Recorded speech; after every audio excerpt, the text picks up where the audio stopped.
젊었을 때 우리는 늘 누군가를 부러워하며 살아갑니다. 좋은 대학을 나온 사람, 안정적인 직장을 가진 사람, 큰 집에 사는 사람, 통장에 여유가 있는 사람, 남들이 인정해주는 자리에 오른 사람. 세상은 늘 더 많이 가진 사람이 성공한 사람처럼 보이게 만들고 우리는 그 기준에 맞추기 위해 쉼없이 달려갑니다. 조금 더 벌기 위해, 조금 더 인정받기 위해, 가족을 위해, 자식을 위해, 미래를 위해 자신을 뒤로 미루며 살아갑니다.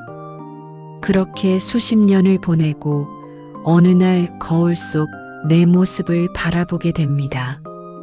주름이 조금 늘었고 체력은 예전 같지 않고 세상을 보는 눈은 조금 달라져 있습니다. 그리고 그때 비로소 알게 됩니다. 내가 젊을 때 그렇게 부러워했던 것들이 노년에는 더 이상 가장 중요한 것이 아니라는 것을요. 나이가 들수록 부러운 사람의 기준은 완전히 달라집니다. 돈이 많은 사람이 무조건 부러운 것이 아니고 화려하게 사는 사람이 무조건 행복해 보이지도 않습니다. 오히려 아주 평범해 보이는 사람들 중에 유난히 편안해 보이고 함께 있으면 마음이 놓이고 왠지 모르게 부러운 사람들이 있습니다. 오늘은 나이가 들수록 정말 부러워지는 사람들에 대해 이야기해 보려고 합니다. 아마 듣다 보면 맞아, 정말 그렇지 하고 고개를 끄덕이게 되는 순간이 있을지도 모릅니다. 첫 번째, 아침이 기다려지는 사람입니다. 젊을 때는 알람 소리가 싫었습니다. 출근해야 하고 일해야 하고 책임져야 할 것들이 너무 많았기 때문입니다. 하루를 시작하는 것이 부담이었고 늘 해야 할 일이 머릿속을 가득 채우고 있었습니다. 그런데 나이가 들수록 아침의 의미는 달라집니다. 억지로 일어나 하루를 버티는 것이 아니라 오늘은 무엇을 할까 기대하며 눈을 뜨는 사람이 있습니다. 날씨가 좋으면 공원을 걸어볼까, 좋아하는 음악을 틀어볼까, 오랜 친구에게 안부 전화를 해볼까? 이런 작은 기대가 있는 사람은 하루의 시작부터 표정이 다릅니다. 오늘 하루를 기다릴 수 있는 마음, 그것이 생각보다 큰 힘이 됩니다. 그래서 나이가 들수록 아침이 기다려지는 사람이 참 부럽습니다.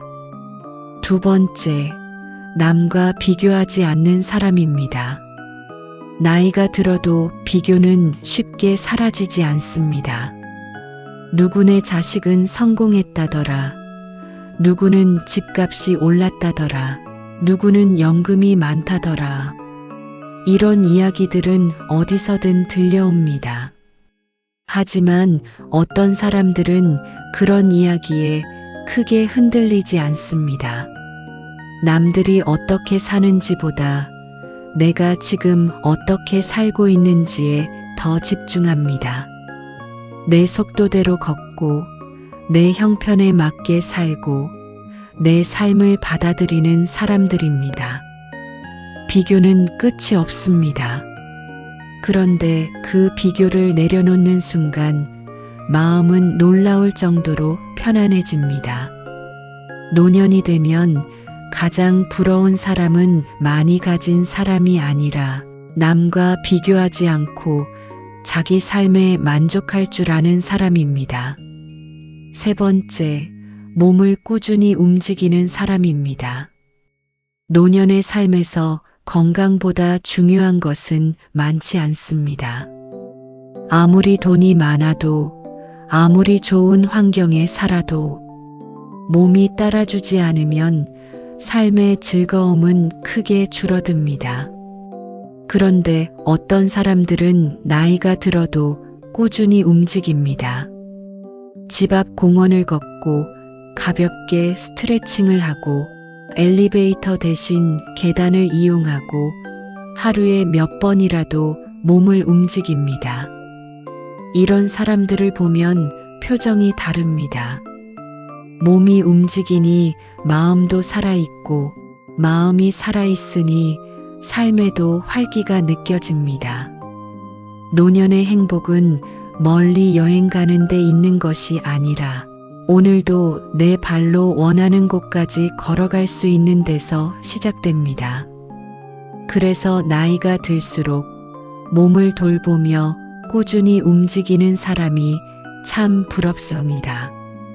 네 번째, 배움을 멈추지 않는 사람입니다. 어떤 사람들은 나이가 들면 이제 다 배웠다고 생각합니다. 하지만 어떤 사람들은 여전히 궁금한 것이 많습니다.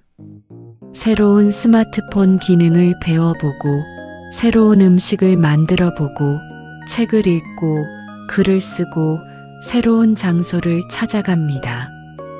나이는 숫자일 뿐이라는 말이 있습니다.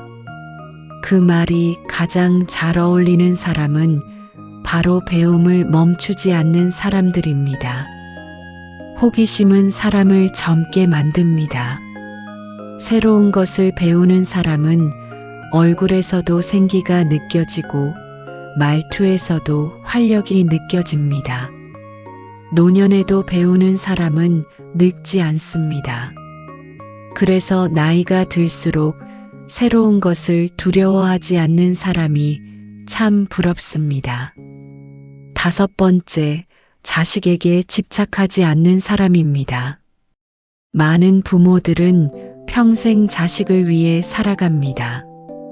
좋은 학교 보내려고 애쓰고 좋은 환경 만들어주려고 노력하고 힘들어도 참고 버텨왔습니다. 그런데 나이가 들수록 깨닫게 됩니다. 자식을 사랑하는 것과 자식의 삶에 지나치게 기대는 것은 다르다는 것을요. 자식은 자식의 삶이 있고 부모는 부모의 삶이 있습니다. 그 거리를 이해하는 부모는 오래 편안합니다. 자식에게 서운함도 줄고 기대도 줄고 대신 더 건강한 관계가 만들어집니다. 사랑하지만 붙잡지 않는 것. 어쩌면 그것이 노년 부모의 가장 큰 지혜일지도 모릅니다. 여섯 번째, 혼자 있는 시간을 즐길 줄 아는 사람입니다. 노년이 되면 혼자 있는 시간이 많아질 수 있습니다.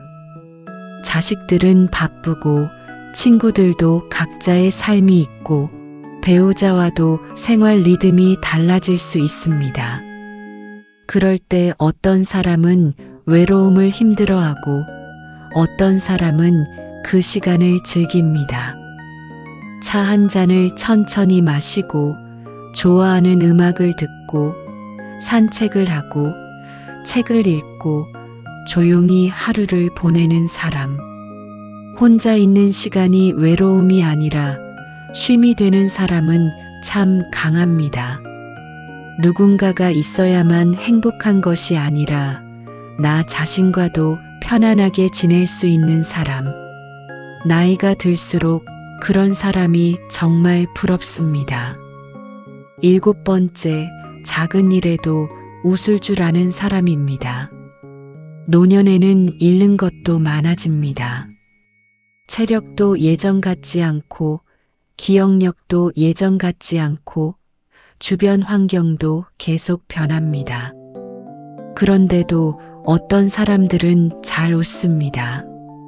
맛있는 한 끼에 웃고 날씨 좋은 날 햇살에 웃고 손주의 전화 한 통에 웃고 평범한 하루에도 감사하며 웃습니다. 그런 사람들과 있으면 마음이 편해집니다. 행복은 특별한 일이 있어서 오는 것이 아니라 평범한 하루를 특별하게 받아들이는 마음에서 시작된다는 것을 보여주기 때문입니다. 결국 나이가 들수록 가장 부러운 사람은 특별한 사람이 아닙니다. 많이 가진 사람도 아니고 남들에게 인정받는 사람도 아닙니다. 자기 삶을 스스로 즐길 줄 아는 사람, 남과 비교하지 않고 건강을 지키고 사람에 집착하지 않고 오늘 하루에 감사할 줄 아는 사람, 그런 사람이야말로 나이가 들수록 더 빛나는 사람입니다. 그리고 어쩌면 지금 이 글을 듣고 있는 당신도 이미 누군가에게는 충분히 부러운 사람일지도 모릅니다. 건강하고 멋진 시니어의 삶을 진심으로 응원합니다.